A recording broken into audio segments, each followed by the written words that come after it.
Okay, then g'day everyone. It's Jai, that Aussie metal guy here with Crank.com. Today I'm diving headfirst into a project that's been turning some heads.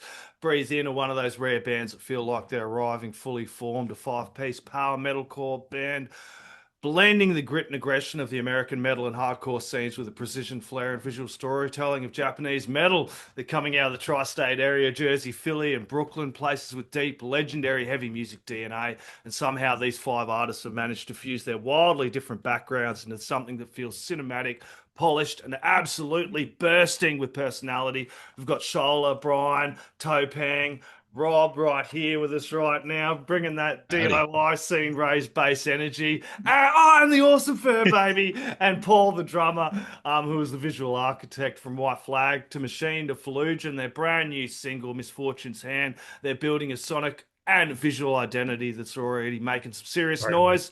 Rob, and we got Brian in with us Hey, too. G'day, Brian. Brian. How we going, Hey, man? We got a couple of you I, there. I'm You just jumped I'm in time doing for the intro, my friend. I just caught the end of my long-winded intro. G'day, guys. my How you B, my going? How you B. doing? Doing good.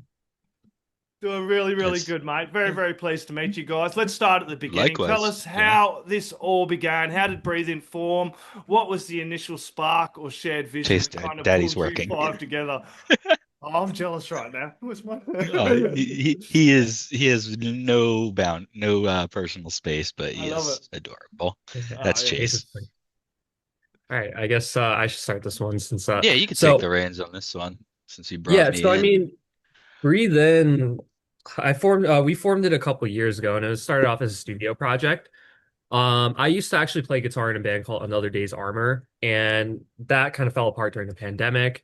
And just Breathe In kind of formed as a spark of just frustration with kind of what's going on in like the modern metal scene. Like, there's nothing wrong with it per se, but it's just I feel like a lot of the higher ups in the industry are kind of like I don't want to say forcing is not the right word, but it's like they kind of direct artists to kind of do the same thing over and over again. Like, there's a lot of like I hate to say it, but there's kind of a huge oversaturation of octane core going on. So like, I grew up with like, listening to video game soundtracks with big bombastic scores, nothing held back. And that final boss energy, like I kind of wanted to translate that in our music. So I kind of channeled that anger, and that's kind of been the mantra of Breathe In. And our whole thing is basically whether it's an intense song or even like an emotional song, 110% on the delivery and the emotions. Like, so that's kind of the thing behind it. And then the pieces kind of fell together. We did go through a lineup change, and I originally formed it with the previous singer, but over time we built members. Our drummer Paul was the first piece of the puzzle. I actually met him through a mutual friend, and Rob and I have known each other throughout the New York, New Jersey scene. He used to play bass in a band called Echo Black, and I his should wear stage that hoodie energy is today. like, yeah, his stage energy is next to none. Like this man is a beast on the stage. So I was like, had to have him in the crew. And then we went through a lineup change. We incepted our current singer Shola Aurora and our rhythm guitarist Topang, and those two have been working together for over a decade. And Solid Shola's, door. yeah, Solar Door, you did your homework. I did, mate. And those, hell yeah. Those two have been a team for over a decade. So, and Topang has been writing guitars with Shola for his solo stuff as well. So it's like, no brainer that you got to have the combo. Yeah, so And you keep going there, Brian. that's kind of that's who we are today now. So Exactly, and I mentioned each member kind of brings in different influences. Self, you with the visual and the rock, and the other Another Day's Armor, as you mentioned, Shola from the Solid Door. He kind of brings in that visual K background as well. And you got oh, Topang, yeah. and then of course Rob there with that fucking bass drive all the way through it. Tell me a little bit about how these different musical influences kind of click together for the songwriting for you guys. Oh, I actually Um, love this question. yeah, May I? yeah, I go always for it. find that like I never, I mean, this is the closest to like an actual genre I enjoy listening to, but I found myself playing in a lot of bands where I wasn't necessarily like a diehard fan of the genre, not to say I wasn't a fan at all. And I found that when I was like working with bands where everyone listens to the same thing, everyone has their own like cookie cutter idea of what that thing is supposed to be. And you butt heads a lot more in a situation like that because my vision of this is not his vision of this or his vision of this. But when you work in a band where almost all the members don't listen to the same thing and don't really like come from the same musical background, I feel like there's more on the table to pull from. I feel like it's a lot easier to work with a group of musicians like that, and the results often end up being a lot more interesting if you're, open-minded to that kind of collaboration. I'm not going to say it's always that way, one way or the other, but I find it always works out a little bit better when there's more variety going on.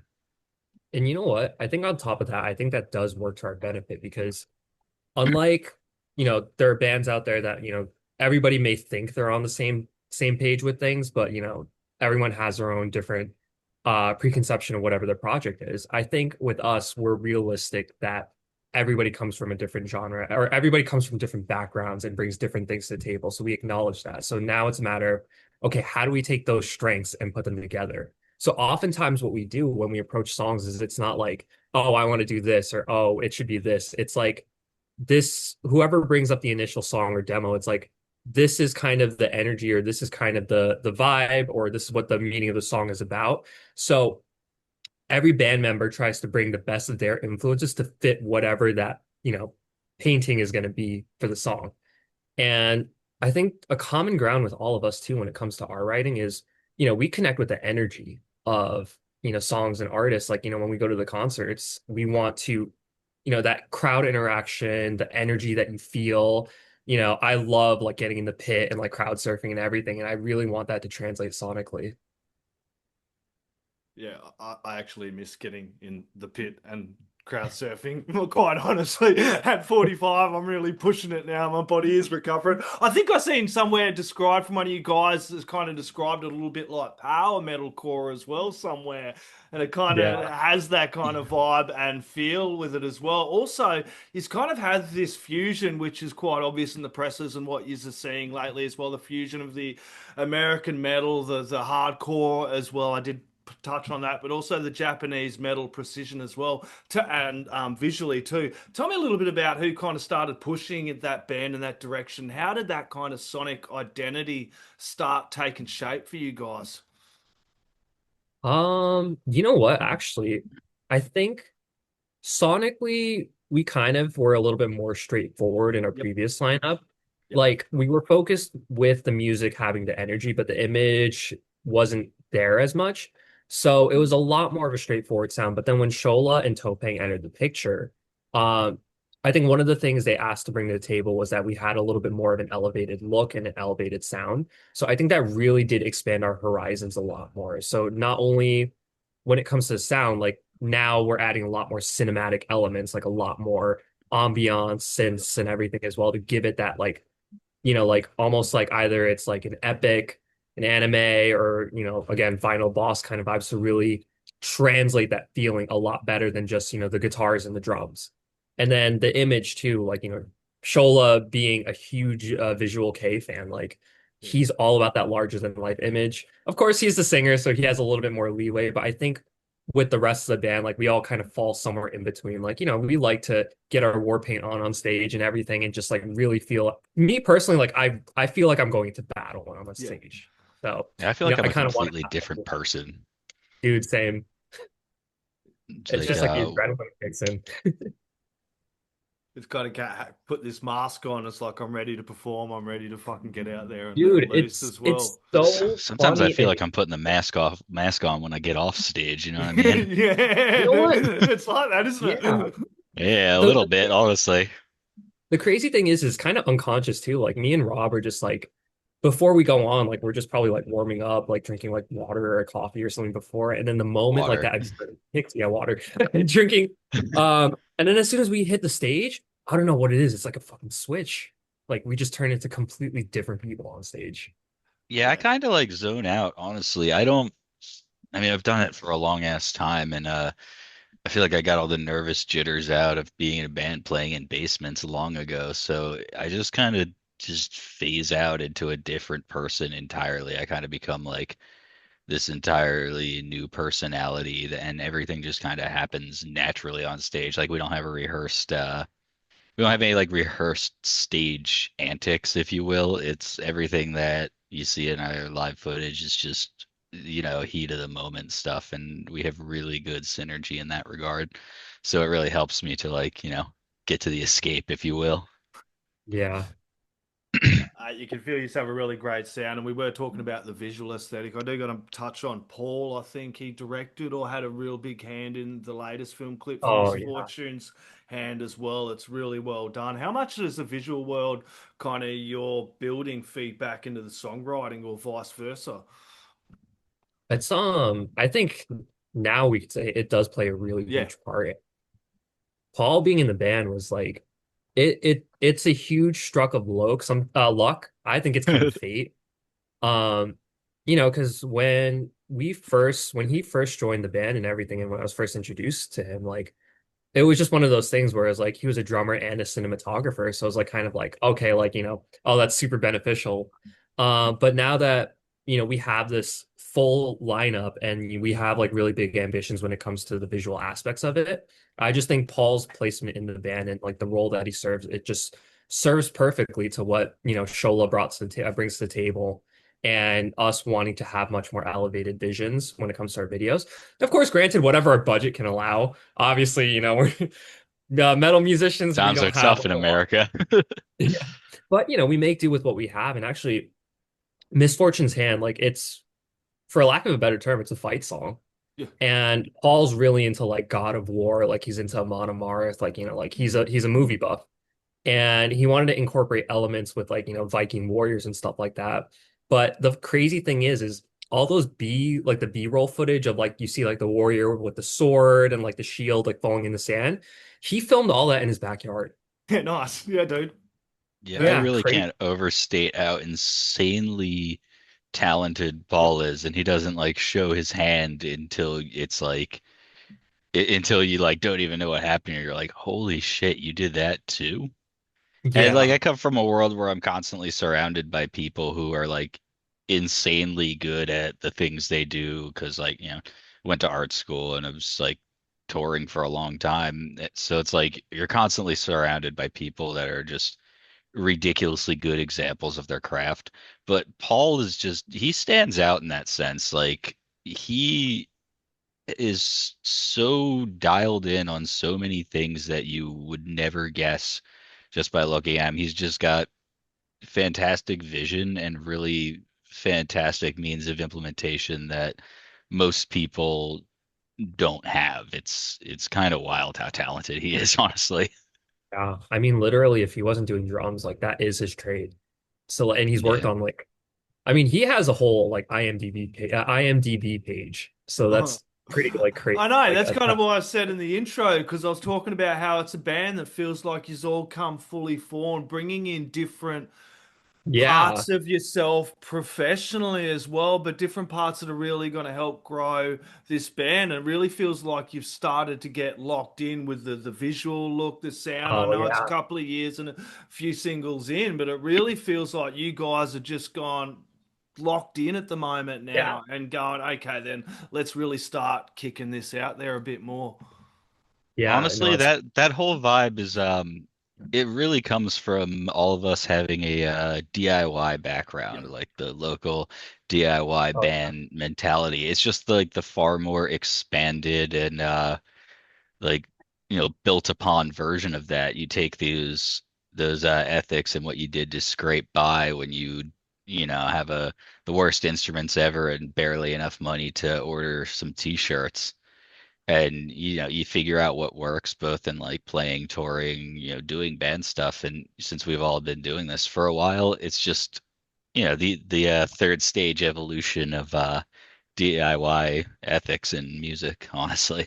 Well, that was one of the questions I was going to ask you about how your experience in the DIY scene has shaped you, and you've just fucking hit the nail on the head as well.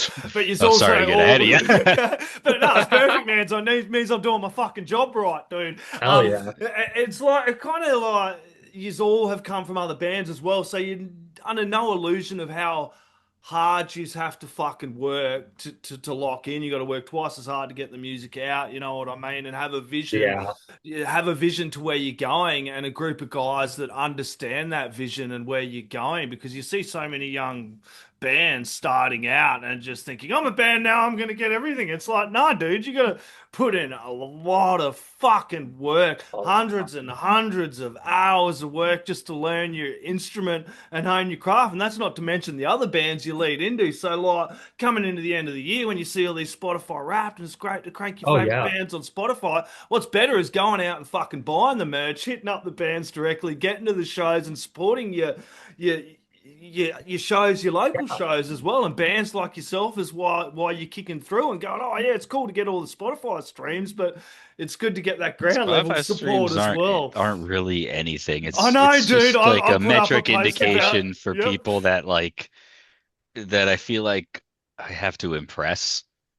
Dude, I feel like and I'm not talking about the end user Spotify. I'm talking about like the people that want to see it as metrics. yeah, And it's weird. It's super like imbalanced because we're a relatively new band, and every once in a while I'll like think of like some obscure thrash or grind band that I listened to a while ago that I was really into, and I'll like check out their numbers, and it's kind of surreal to see that like, oh shit, we're pulling better numbers than them. And it has nothing to do with like how talented they are or anything like that. They're just an inactive band, and we've moved on to a platform where music is weird and different in terms of delivery. So it's kind of like a strange feeling sometimes when you go into that. But buying physical media, that's the way to go now. yeah, Because Yeah. everyone's gonna take your digital everything away one way or another, it seems. So you can't really you'd have to actually come and take my records or whatever. Yeah, when exactly, dude. yeah, when the internet crashes at the end of the world at Armageddon, like your digitals are gone. So I mean, physical's the only like actual legacy We'll that you got we'll be sitting tangible. back Yeah, reading our real novels and listening to our vinyl, having a great old time together. absolutely. Brian, you've been I was knowing gonna me. say Watching the You go. Rob, you go first. there's got to be a way to like do standard 33 RPM vinyl in the same sense as a Victrola player. Because, if I just turn that thing, I'll hear the song. It's like, how do I amplify it through a old wooden cabinet and a Oh, hand crank? yeah. I was gonna I'm say I would just down. have it to play the vinyl, like standing on my roof, like watching the explosions come, and then I just like Kingdom Hearts style, just drop as soon as it goes, like dive into like ah Because maybe we'll just mutate and we'll develop whatever that thing from 30 Days a Night did with its fingernail on the record. It's like, uh, yo, you get the dude with the mutated fingernail. I want to listen to some fucking Falling in Reverse, bro. Yeah, I'll be blasting Behemoth at the end of the world. yeah. Hell yeah. Brian, tell me a little bit about your technical playing and theatrical procession. How does writing breathe in compared to everything else you've done in previous bands before? Oh man, that's a fun question. Yeah, cool. So like I grew up playing the school of like, I grew up with bands like Escape the Fate, Avenged Sevenfold, Black Veil Brides, Buckethead, all those sorts of things. So I love doing solos. I Yep. loved the thing that really drew me to it was, when the fucking guitar solo comes in and like Wall of Death, it's like you're splitting the crowds and controlling them like they're the seas. Um, but in terms of my previous bands, the first band that I was in was a little bit more pop rock. So I couldn't really fully implement like what I truly wanted to write in there. And then with Another Day's Armor, one of my good friends, and he's still one of my best friends, and he's one of our recording engineers for the guitar stuff for Breathe In, Nick Palma. He was already the lead guitarist of Another Day's Armor, and I was a rhythm. So I was more of a backseat member. But with Breathe In, like it's just literally my own playground. I get to write whatever the hell I want, whatever obnoxious Japanese anime sounding guitar solos. And just I think the best part with Breathe In is not just being able to fully express what I want to do on a technical level with guitars, but I could continue to challenge myself as a guitar player with what I write. And I think something too that is going to be a great element with this band is that Topeng is also a ridiculously amazing guitar player. Don't even get And me started on him, man. yeah, the Oh my musical's God. so fun. But not with our current singles, but moving more into the future stuff, he has a much more active role. And the best way I could put it is our dynamic is like Tim Henson, Scott LePage, where he's really into like that math rock, like kind of Polyphia stuff, and I keep it more like grounded and straightforward with that kind of like shredding and like the traditional like fast technical guitar solos. So I think in a way we both unconsciously push each other to really, really be even better at what we're at. Yeah, the thing I understand about Topeng though is he's unusual as a musician. He is one of those rare like guitarists that you could tell him to play something and he'll figure it out like that. Like, and I'm not necessarily saying specific songs, but like you'd be like, yeah, I'm trying to, how do you feel about doing like something in this kind of style? And you like blink and he has like a very competent demo. It's like, Jesus, dude, how fast did you bang that out? I mean, like I It's said, like wild. he's a musician's musician. Like he actually, like I think he's mastered the craft of guitar. Yeah, he's kind of really do feel like he's kind of locked in there at the moment. It kind of really feels like, as I said before, that this is kind of where he's going for, and he's going to really grow on this sound as well. I dare say he's in production, making more music at the moment. What's how's it looking here from Misfortune's hand? Because that is the latest single, and I dare say you guys are going to be rolling out a few singles as 2026 rolls in. Yeah. Oh Oh, yeah, I absolutely. mean, I don't want to give too much away, No, but no, dude, Misfortune of course. Misfortune's Hand, obviously, I've told people that this is the song that kind of continues our momentum. Yep. Um, we had Fallujah, our previous single, be like our reintroduction with Shola and Topeng. This is the Yeah. continuation. And then I think the next single is more of a statement piece because it's actually a power ballad. And it was written from a really like I don't want to say difficult moment, but it was a moment, a special moment for Topeng, like where he was at a crossroads years ago. So it's going to be interesting because he takes the lead for the next one. Good. That's gonna be Yeah. fun between you guys bouncing off. Do you sit there? Are you sitting there Oh, now going, absolutely. man, look, I want this lead, you do the lead, and even mixing Yeah, up leads and with the songs as well. Like I fucking love that with absolutely. guitarists. It's like they swap and Dude. one does the lead and the rhythm. It must be Yeah. insane fun when you're thinking about, tracks and Dude. mucking around together, right? Yeah, I mean, the moment he was like, we sent him the invite to the band and he accepted, I'm like, yo, my goal with you is we're going to be like, I want to make sure that we are an iconic guitar duo. So hopefully with the next couple songs, it does establish that. Yeah, dude, I'm looking forward to it, man. So, Oh, yeah. how's things going live? What's the deal with Are you playing live at the moment? Have you got shows, or what's happening on the live front for you guys? So funny enough, like we actually are, we're trying to hunker down and Yep, really lock make in with music. making sure that we Yeah. have like new music and everything. So at the current moment, we don't have any plans for shows, but we are open to seeing like whatever opportunities are out there. And we still have yet to make like our home state debut. Like most of the band members are from New Jersey here in the Right. States. And ironically enough, we've never played a show in Jersey. So, we want to make sure that every show that we play is an event, not just like, oh, like, oh, if I miss them this week, I'll catch them next weekend. No, no, no. Like we want to make it like a grand event that you can't miss. That's Yeah. crazy is I haven't played Philly since like 2017. I When was live the here. last time I played Philly? I think the last time I played Philly it was back in 2015. Yeah, I I think the was last only time 19. I was like it was like 2017 or 2018, and I played at Bourbon and Branch with Echo Black. But that was the Hmm. last time I played Philly. It's been a while. Yeah, we need to break into Philly. Philly That's stuff. right. 2026, mate. Get all that music rolling, and then you got a whole bunch of stuff to hit the live scene Oh, with, man, and blow absolutely. everyone's ears away. I like the way he's doing it. He's really planning out the sound, the visual aesthetic, getting everything locked in, and being able to fucking come in for a 4-5 pronged attack as well. Rob, I was reading some shit about you, dude. I don't know if it's true, Oh, man. The who was internet. talking some shit? Let's go. There's Prince controversy. Charles. What's this story with Prince Charles, dude? Is there any truth to Oh, this, man, or yes. Yeah. How'd you hear about that? Dude, I Okay. do my research. Brian pointed it out, man. Okay. Yeah. So, This is 100% true. This was when I was back in high school. So I went to Valley Forge Military Academy. It was a military high school out in like kind of near King of Prussia, PA. Yep.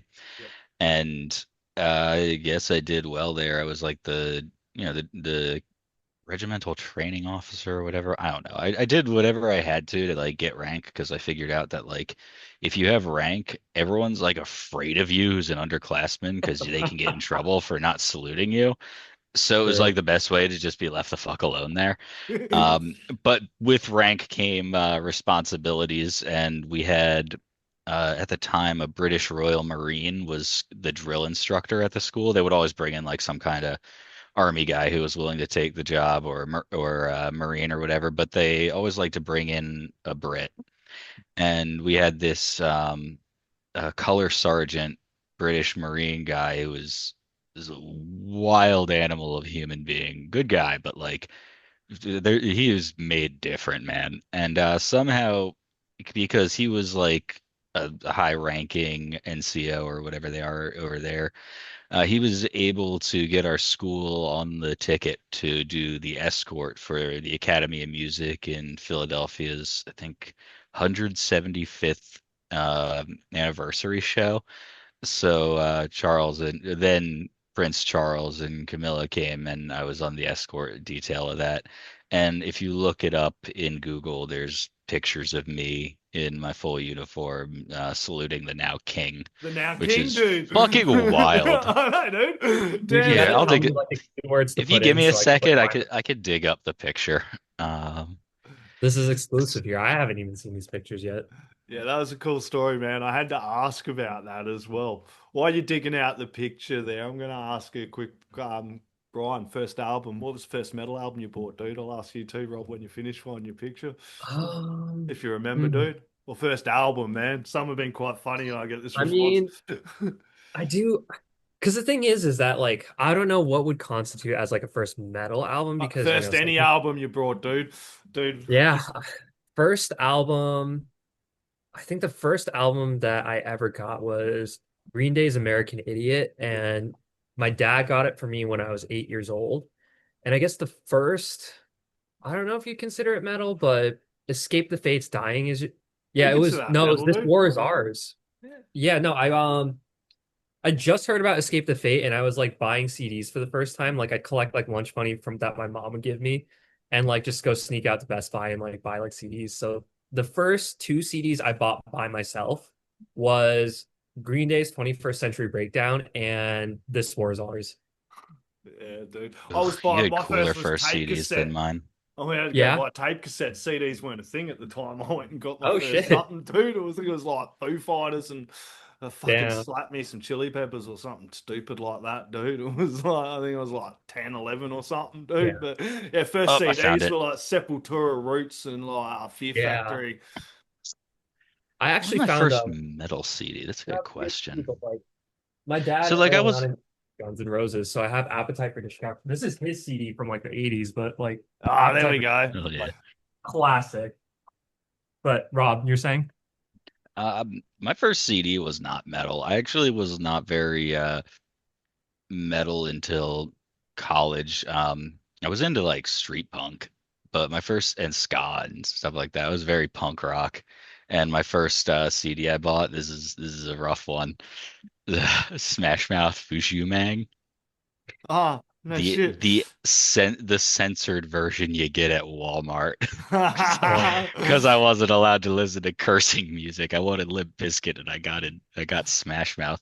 But now like in hindsight, that was a pretty wild album. It's very far removed from any of that band's catalog. Which one are Yeah, you that's me there, on the mate? left. This one where's over the here. On the left to the left of the king. Right there. There we go. Yeah. There's Rob with the Yeah. king. Look at him. Rare shot. You won't probably won't get him without a beard now. Hell yeah, Oh dude. no. That's a cool That's photo, dude. wait? yeah. So, Absolutely I'm an so cool. old that's man. a Wait, how do I fix it? that's Oh, a I true missed it. story. Rob, can you just send it to me on Facebook? Yeah, you have to send it to Brian. Yeah, here, I'll put it in the Discord. Yeah, it's in the Yeah, chat. Sholo's gonna see that and be like, "What is this?" Yeah, what is this? Imperialism, don't mind me. Imperialism. This is the king. Hey, dude. What was the first Oh, yeah. concert you guys went to? Uh, I snuck out of military school and ran away to the girls' college next to mine to go see the Bouncing Souls.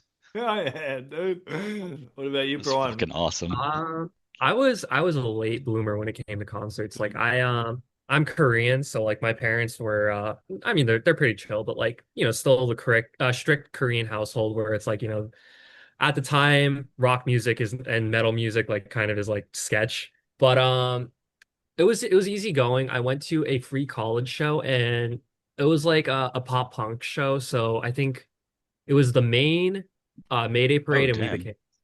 Damn, hell yeah, dude. Nice. That's a good one. Yeah, it Yeah, I was don't mind solid. some pop punk either, man. I was at Punk Rock Factory the other week too. It was a fucking good Nice, night, man. nice. Yeah, fun as fuck, dude. Yeah. Best instrument you Dude, got, hell yeah. guys? What was that? Mine was Best an instrument. I Oh yeah. I got an Ibanez EX series bass from a flea market for I think $25. It had like raised frets and I had no clue what a setup was. But my God, if I didn't use that fucker to make my fingers bleed trying to play Ohio is for Lovers wrong. Damn straight. Best. I got a it was you guys have Costco in Australia, right? No, but I know what it is. Uh yeah. Ah, Speaking of no Costco. glizzies. Yeah, Ah, we got no Walmart, Uh, no Costco. damn. my dad got me like one of those like Fender starter packs that they sold at Costco. Yeah.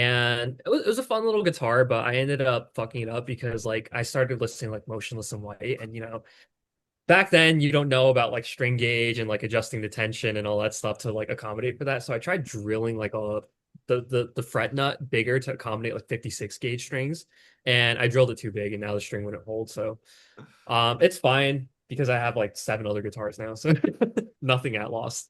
Fuck yeah, three Ah, I steps in I've the journey that definitely made done you good. guys. I've Yeah. definitely done some guitar gore in my day in the name of fixing. I had like this Oh, Marshall amp. It was like a piece of shit. It's like, don't worry, nothing, no good amps were harmed in the making of this mistake. But I just like the fuse went, and at the time I didn't know what that meant. I was just like, oh, you just put another one in, just like in the cartoons. So I like pulled one out of a VCR that was like way larger than this stupid amp. I don't know how, and it just magic smoke, and that thing never made sound again. dude, speaking That's of which, the first time I got my Mockingbird, like, so this is the first time, like, first guitar I ever got that has a Floyd Rose. So I didn't know anything about like the floating bridge Fucking hate dynamic. Floyd Roses. So I thought you could like tune this thing like regularly. So everything went off and all that, and like I blocked the Floyd Rose like with a cloth, and like I didn't know what to do to get it like that. And then, when I Like told like my sticking up friend like about it, that. yeah, it was like sticking up like that. I'm like, yeah, like I just like did this, and they're like, you have an $1,000 guitar and like you already fucked up the Floyd Rose. And I'm like, that was like my wake up call where like, you know what, I should actually study how this thing works. I was like 17 at the time. So I've been rocking like an Epiphone Les Paul. But I learned how to do it, got it into C sharp, and it's my go-to. damn. Yeah, I thought I wanted a Floyd Rose one time, so I bought Don't one, get it. and oh my God, I hated dealing with it so much. It was like this. I got it because I needed a guitar to go take like a college level exploratory intro to guitar class. And everyone's got acoustic guitars in there, and I'm in there with a guitar that I can't tune without an Allen wrench that needs an amp. And I'm not good, but I don't care. Did you Fuck And ace yeah. the it's class just like, that week? oh, I got an A, but I definitely annoyed the instructor because he like knew this is not what I signed up for, but I had to get credit for it somehow. And I'm just there like, sorry, dude. I know that the book teaches Nirvana wrong, but I have to play it like the book because Dude, it's a that class. Otherwise, I'm that's gonna my end up biggest making regret national in news. school is that they offered like introductory guitar courses. So like all my friends were like, dude, you should just like pretend that you don't know how to play and sign up and get like an easy A. We had one of those, dude. He Oh, very clearly just like he had like a really nice Gibson. He had the Marshall oh, of mini course. stack that he would bring in. Like, see, I had like a pointy metal guitar and he had like a nice ass Les Paul, and you could tell that like this dude lives and breathes guitar. Like he goes home with that thing and he just plays it all night kind of vibe. And I was like, this dude needs this grade worse than I do. It was like it was community college. There wasn't like a ton of great options. Normally, like when you need exploratories like that, you would do art, but I'm an art major, so it was like, fuck, what do I do? Fine, guitar. Yeah. Oh, fucking look where it I don't sent you remember guys. shit I learned. I can't read music. I like that. Yeah, that's cool, man. Our legends, Rob, Brian. This has been an absolute pleasure diving into the world of Breathe In. Everybody at Bandit is generally carving out a genuinely fresh space in the modern metal landscape with a blend of that cinematic storytelling, razor sharp musicianship, and that unmistakable Japanese influence visual edge. Huge thanks to you guys for taking some time to get to chat to me about Breathe In and what you guys have got going on. Look forward to talking to you more in the future. Any last words, shout outs, thank yous are all up to you guys. I just want to say thank you for all the very kind words in this awesome interview. Thank you for having us. Yeah, thank you for taking the time to interview us and just having a blast. I'd love to do this again. And of course, to anybody watching, check out our new single, Misfortune's Hand. It's out on all streaming platforms. Damn Shout straight, out Hub everybody. City Hardcore. Damn straight, everybody. Crank that Misfortune's hand. The neighbors are going to want to hear it too. Cheers, guys.